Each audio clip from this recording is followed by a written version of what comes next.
ಸ್ಥಳ ಹುಟ್ಟೋದು ಸಿದ್ಧಗಂಗಾ ತಾಲೂಕು ದುಣಸಿಯಿಂದ ಹುಡ್ತದೆ ಸರ್ ಅದು. ಅಲ್ಲಿಂದ ಕುಂದಗೋಳ ತಾಲೂಕಿಗೆ ಬರ್ತಾರೆ. ಕುಂದಗೋಳ ತಾಲೂಕಿಂದ ನವಲೂರು ತಾಲೂಕು ಹೋಗಿ ಮುಂದೆ ಮಲಪ್ರಭಾ ನದಿಗೆ ಸೇರುವಂಥ ಬೆಣ್ಣೆ ಆಗ್ತದೆ. ಒಂದು 106 ಕಿಲೋಮೀಟರ್ ಆಗ್ತದೆ ಸರ್ ಅದು. ಈಗ ಅದನ್ನು ನವಲೂರು ತಾಲೂಕಿಗೆ ಮಾತ್ರ ಸೀಮಿತವಾಗಿ ಅಭಿವೃದ್ಧಿ ಕಾಮಗಾರಿ ನಡೆಯತ್ತದ ಸರ್. ಅದು ಮೇನ್ ಎಲ್ಲಿ ಅಂದ್ರೆ ದುಣಸಿಲಿಂದನೂ ಕುಂದಗೋಳ ತಾಲೂಕಿನ ಮಟ್ಟನೂ ನಡಿಬೇಕಾಯ್ತು ಸರ್. ಅದು ನಡೆದಿಲ್ಲ.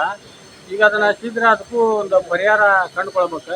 ಈಗ ನಮ್ಗೆ ಏನಪ್ಪ ಅಂದ್ರೆ ಸರ, ಮಳೆ ಯದ್ವಾ ಬಿತ್ತಂದ್ರೆ ಸಾವಿರಾರು ಎಕರೆ ಜಮೀನು ಫಸಲು ಕಟಾವು ಮಾಡೋ ಸಮಯದಾಗನ ಸಂಪೂರ್ಣವಾಗಿ ನಾಶ ಮಾಡ್ತಾವೆ ಸರ್. ಮಳೆ ಒಮ್ಮೆ ಹೊತ್ತು ಎಲ್ಲ ನೀರು ಹತ್ತಿಯಲ್ಲಿ ಹಳ್ಳಿ ಆಜುಬಾಜು ಹಳ್ಳಿಗೂ ಸುದ್ದ ಸಾಕ್ತಾವೆ ಸರ್ ನೀರು.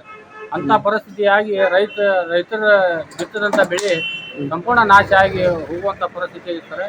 ಈಗ ಶೀಘ್ರ ಅದಕ್ಕೂ ಒಂದು DPR ತೆಗೆದು ಅದಕ್ಕೂ ಬಿಡುಗಡೆ ಮಾಡ್ಬೇಕು. ನವಲಗುಂದ ತಾಲೂಕು ಮಾತ್ರ ಇದಾಗಿಲ್ಲ, ಎಲ್ಲ ತಾಲೂಕಿಗೂ ನುಕ್ಸಾನ ಆಗುವಂಥ ತಾಲೂಕಿಂದ ಅವನು ಮಾಡ್ಬೇಕು ಸರ್. ಬೆಣ್ಣೆಹಳ್ಳ ಇದು ಬೆಣ್ಣೆಹಳ್ಳದ ಸುತ್ತಮುತ್ತಲಿನ ಎಲ್ಲ ಹಳ್ಳಿಗಳಿಗೆ ಮತ್ತು ಪ್ರದೇಶಗಳಿಗೆ ಇದು ಕನಸಿನಾಗ ಬರುವಂಥ ಜನರಿಗೆ, ಬೆಣ್ಣೆಹಳ್ಳದ ಸುತ್ತಮುತ್ತಲಿನ ಜನರಿಗೆ ಕನಸಿನಾಗ ಬರುವಂಥ ಹಳ್ಳ. ಅಂಥ ಅನಾಹುತ ಹಳ್ಳ, ರಾತ್ರೋರಾತ್ರಿ ಪೂರ್ತಿ ಮಹಾಪೂರ್ ಬಂದ್ಬಿಡುವಂಥ ಹಳ್ಳ. ಅಂಥ ಹಳ್ಳಕ್ಕೆ ರಾಜ್ಯ ಸರ್ಕಾರದವರು ಸುಮಾರು 200 ಕೋಟಿ ರೂಪಾಯಿ ಹಣ ಬಿಡುಗಡೆ ಮಾಡಿದರು. ಅದೇನು ಒಂದು ರೂಪಾಯಿ ಅಷ್ಟು ರೈತರಿಗೆ ಅನುಕೂಲ ಆಗಿಲ್ಲ. ಅದು ಹಂಗಾಗಿ ಎಲ್ಲಿ ಬೇಕಾದಲ್ಲಿ ಗೆಬರಿ ಹೋಗ್ಯಾರ, ತಮಗೆ ಎಲ್ಲಿ ಬೇಕಾದಲ್ಲಿ ಮಾಡಿ ಹೋಗ್ಯಾರ. ಎಲ್ಲೂ ಮಣ್ಣಿನ ಗುಡ್ಡೆ ಹಾಕಿ ಹೋಗಿದ್ರು.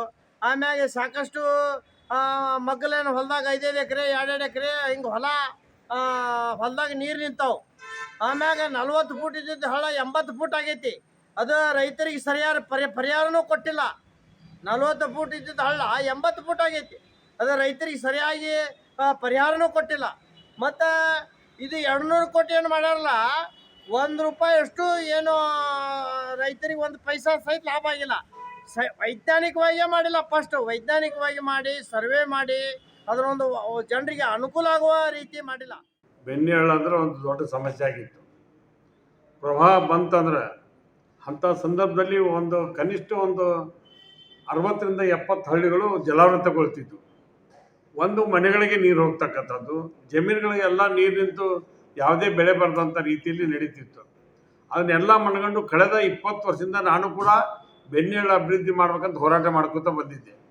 ಇವತ್ತು ಮುಖ್ಯಮಂತ್ರಿ ಸಿದ್ದರಾಮಯ್ಯ ಇದ್ದರು.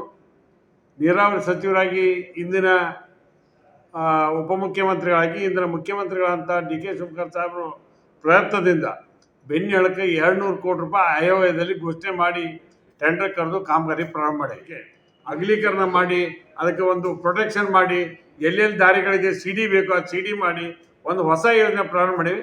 ಅದಕ್ಕೆ ಯೋಜನೆ ಇರ್ತಕ್ಕಂಥದ್ದು 1600 ಕೋಟಿ. ನಾವು ಅದರಲ್ಲಿ ಮಾಡ್ತಕ್ಕಂಥದ್ದು ಕೇವಲ 200 ಕೋಟಿ ಇದು. ಅದಕ್ಕೆ ಇನ್ನೂ ಹೆಚ್ಚಿನ ಅನುದಾನ ಬೇಕು ಅಂತ ಕೇಂದ್ರ ಮತ್ತು ರಾಜ್ಯ ಸರ್ಕಾರಕ್ಕೆ ಈಗಾಗಲೇ ಮೂವ್ ಮಾಡೀವಿ. ಅದು ಬಂತಾರೆ ಇನ್ನೂ ಹೆಚ್ಚಿನ ಅಭಿವೃದ್ಧಿ ಮಾಡಬೇಕು. ಎಲ್ಲೆಲ್ಲಿ ಬೇಕಲ್ಲೇ ಕಾಂಕ್ರೀಟ್ ತಡೆಗೋಡೆ ಕಟ್ಟಬೇಕು. ಅಂದಾಗ ಮಾತ್ರ ಡೆವಲಪ್ ಆಗ್ಯದ. ರೈತರು ಇವತ್ತು ಎಷ್ಟು ಸಂತೋಷ ಪಟ್ಟರು ಅಂದ್ರೆ, ಹಳ್ಳದ ಬಾಜು ಇದ್ದಂಥವ್ರು ಅಟ್ಲೀಸ್ಟ್ ನಮ್ಮ ಹೊಲ 3 ಹಳ್ಳ ಇದ್ದದ್ದು 1 ಹಳ್ಳ ಆಗೈತೆ ಅನ್ನೋಂಥ ಸಂತೋಷ ಆಗಿದೆ.